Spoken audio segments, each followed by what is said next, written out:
Welcome to Stoic Psyche Wisdom. In today's video, we enter the murky realm of emotional entanglement, a space where vulnerability, unmet needs, and silent longing build a house of secrets. This is not a tale of physical betrayal, but something far more dangerous, a soul-level deception that begins when one woman meets a man who isn't hers, but who makes her feel more alive than the one who promised he always would. Chapter 1. The Hollow House. I was 39 when I realized I'd stopped being seen. Not by the world. I still dressed well, still smiled politely at dinners, still got compliments from friends who said I had it all. But inside my home, inside my marriage, I was invisible. Martin, my husband of 12 years, was a provider. He was good in all the ways the world measures goodness. Stable job, no scandals, always came home on time. But he no longer asked me how I was doing. He no longer looked at me like I was anything more than a fixture in the house, like a clock or a lamp that had always been there. He loved routine. He loved predictability. But I was dying quietly in the background of his structure. We hadn't touched each other in almost 6 months, not even in passing, and I had stopped asking why. Chapter 2. The Unexpected Guest. It started on a Friday. Martin's company was holding a corporate retreat, and he insisted we host the guest speaker, a visiting executive named Adrian Voss, at our home for the weekend. When I opened the door and saw Adrian for the first time, I felt something strange. Not attraction, but attention. He studied me as if I were something worth noticing, not scanning me the way men often do, but listening, even in silence. He was in his 40s, sharp-dressed, but not trying too hard. Confident, but with a quiet, restrained demeanor that gave the impression he had once known chaos, and survived it. At dinner, he asked me more questions in 30 minutes than Martin had in months. What book are you reading? What's your favorite time of day? Are you happy? I laughed nervously. That's a loaded one. He nodded. It always is. Chapter 3. The games begin. The first night, I caught Adrian watching me as I folded laundry in the living room. He didn't look away when I noticed. He smiled gently, like he wasn't sorry. He said, "You seem like someone who gives a lot, but rarely gets anything back." My heart raced. It was such an innocent statement, but it landed like a confession I hadn't made. The next morning, we drank coffee alone in the kitchen before Martin woke up. We talked about art, poetry, travel, and philosophy. I hadn't talked like that in years. With Martin, conversations had become functional. With Adrian, they were alive. He never touched me. He didn't need to. He knew the power of suggestion. And so did I. Chapter 4. Emotional Infidelity. By the end of the weekend, a tension had formed between us.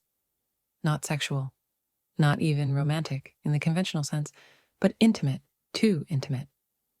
When he was leaving, Adrian took my hand briefly and said, "You deserve to be seen." He didn't kiss me. He didn't ask for anything. But he left a storm in my chest. And over the next few weeks, we started messaging, discreetly, nothing explicit, just observations, ideas, quotes, things I would have once sent to Martin before Martin stopped reading them. One message from Adrian read, "Some people make you feel like the world is a room with no windows. Others, they tear down the walls and remind you the sky still exists." I was hooked. Chapter 5. The Mirror Cracks. It's funny how you can be faithful in body but cheating with your soul. I told myself I wasn't doing anything wrong, but I started dressing differently. I started checking my phone at night. I started comparing Martin to a man who wasn't even mine. Adrian never pushed for more. He never asked to meet. He didn't have to. The power was in what wasn't said. That's the thing with emotional seduction. It's slower, quieter, and far more dangerous than physical temptation. Because when someone understands your inner world better than the person who shares your bed, you begin to question everything. And I did. Chapter 6: Emotional Manipulation. Adrian began to change. The messages started carrying a tone of subtle control. He would say things like, "I hope your husband notices that new lipstick." I certainly would. Do you ever wonder if he deserves you? You could be so much more with someone who knew what to do with a mind like yours. He was playing a game, and I was losing, because I liked it. I began resenting Martin more than usual. I became colder. I picked fights over nothing. Adrian would say, "He doesn't get you, not the way I do." He had created a divide and then made himself the bridge. It wasn't love, it was power. Chapter 7: The Revelation. It all came to a head when Martin found one of the messages on my laptop. I had forgotten to close the browser. It wasn't graphic. It didn't need to be. Martin looked at me and asked, "Do you love him?" And I didn't answer, because I didn't know. Did I love Adrian? Or did I just love being seen? That silence shattered us. We didn't separate, but something broke that day, not because of a physical affair, but because of a spiritual one. I had shared the deepest parts of myself with a stranger, while leaving my husband out in the cold. And worse, I had let myself be emotionally manipulated because it felt good to matter again. Chapter 8: What I've learned. This isn't a story about cheating. It's a story about hunger. The hunger to feel relevant, wanted, seen.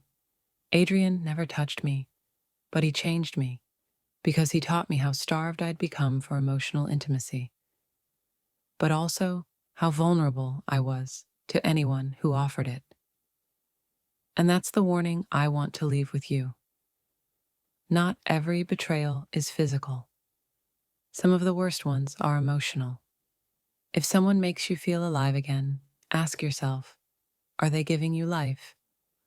Or are they just exploiting the fact that you forgot how to live without them? Final reflection.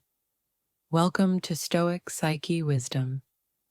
This has been a story of blurred lines, not of scandal, but of emotional truth. If you've ever found yourself on the edge of a connection you know you shouldn't feed, ask yourself, is this really love? Or is it just a mirror reflecting back what you wish your partner still saw in you? Sometimes it's not about them. Sometimes it's about the you that you abandoned.